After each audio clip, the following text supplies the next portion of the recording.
Normally, when I think of more casual strategy games, my mind tends to wander towards tower defense or things in that vein, but there are other avenues for the genre.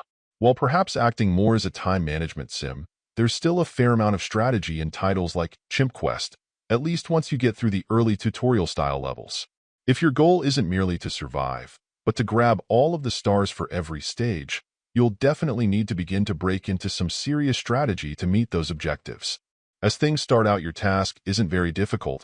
You'll need to send the single chimp under your control to collect some resources to then use to complete specific tasks, and it's all very linear.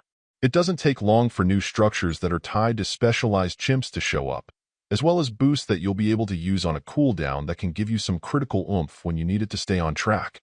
As you go, you'll gain the ability to get additional worker chimps that will help you keep work going more consistently, and others like warriors who you'll need to clear away threats. But anything more advanced you want to do will take resources, so keeping them coming in is crucial. It's once you have enough of these added elements to consider that the challenge and the strategic aspect of the game reveals itself. While you'll likely want to stay task-focused, keeping your little area expanding and moving towards your objectives, you'll also need to be sure to constantly keep an eye out for resources that replenish themselves periodically, so you won't run out of supplies at critical moments. Throw in multiple paths, making you determine what the critical order of clearing them should be, and then also trying to keep every chimp under your control spread out enough that you're not creating bottlenecks, and it has a fair amount of challenge to it. In the end, this can be a reasonably good casual strategy experience. It isn't time management in quite the same way as you'd normally think of it, with you more acting as the central dispatcher of work than being in the thick of the tasks themselves, but you'll need to be very mindful of every detail to be successful.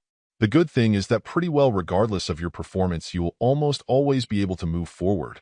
The advanced challenges are just there if you're looking to demonstrate how on top of things you are. It isn't a great game, but it is a reasonably good one. Overall, my final score for the game ended up being a 7.1. And if you're interested in picking it up, it's currently available on the Switch eShop for $9.99. Thank you for taking the time to listen to this review.